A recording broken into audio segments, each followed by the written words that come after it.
কহে না ডাকিয়া, আজ ভিক্ষা দিবা মরি করিয়া রন্ধনে, মধ্যাহ্নে আসিব আমি এবে যাই দর্শনে।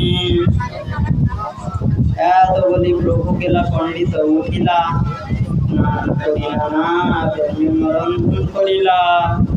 মধ্যাহ্ন করিয়া প্রভু আইলা ভোজনে, পাদ প্রক্ষালন করি বসিলা আসনে। সঘৃত সল্লর্ণ কলা পাতি স্তূপ কইল, কলার ডেঙ্গা ভরি ব্যঞ্জন চৌদিকে ধরিল। অন্ন ব্যঞ্জন উপরি দিল তুলসী মঞ্জরি, জগন্নাথের প্রসাদ পিঠা বানায় আগে ধরি। প্রভু কহে দ্বিতীয় পাত্রে বাড়ো অন্ন ব্যঞ্জন, আমায় তোমায় আজি একত্রে করিব ভজন।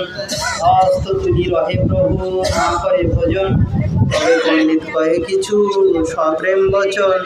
আপনে প্রসাদ লয়ে না পাছে মুই লইব, তোমার আগ্রহ আমি কেমনে খণ্ডিব। তবে মহাপ্রভু সুখে ভোজনে বসিলা, ব্যঞ্জনের স্বাদ পাইয়া কহিতে লাগিলা। ক্রোধ বেশে বাকের হয় হইছে এত স্বাদ, এই তো জানিয়ে তোমার কৃষ্ণের প্রসাদ। আপনি খাইবেন কৃষ্ণ তাহারে লাগিয়া, তোমার হস্তে ভাগ করান উত্তম করিয়া। হইছে অমৃত অন্ন কৃষ্ণে করো সমর্পণ, তোমার ভাগ্যের সীমা কি করু বর্ণন। পণ্ডিত কহে যেই খাবে সেই বা কর্তা, এই সব কেবলমাত্র সামগ্রী হর্তা।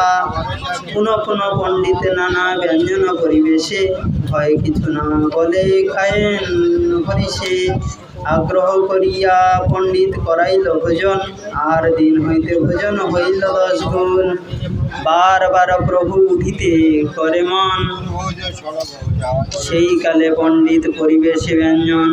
কিছু বলিতে নারী প্রভু খায়েন তরাসে, না খাইলে জগনানন্দ করিবে উপবাসে। তবে প্রভু কহে করি বিনয় সম্মান, 10 গুণ খাওয়ালে এবে করো সমাধান। তবে মহাপ্রভু উঠি কইল আচমন, পণ্ডিত আনিল মুখ বাসমাল্য চন্দন। চন্দনাদি লইয়া প্রভু বসিলা সেই স্থানে, আমার আগে আজি তুমি করহ ভোজনে। পণ্ডিত কহে প্রভু যাই করুন বিশ্রাম, মুই এবে প্রসাদ লইব করি সমাধান। রসুইয়ের কার্য করিয়াছে রামাই রঘুনাথ, ইহা সবাই দিতে চাহি কিছু ব্যঞ্জন ভাত। প্রভু কহে গোবিন্দ তুমি ইহাই রহিবে, পণ্ডিত ভোজন কইলে আমারে কহিবে। এত কহি মহাপ্রভু করিল গমন, গোবিন্দ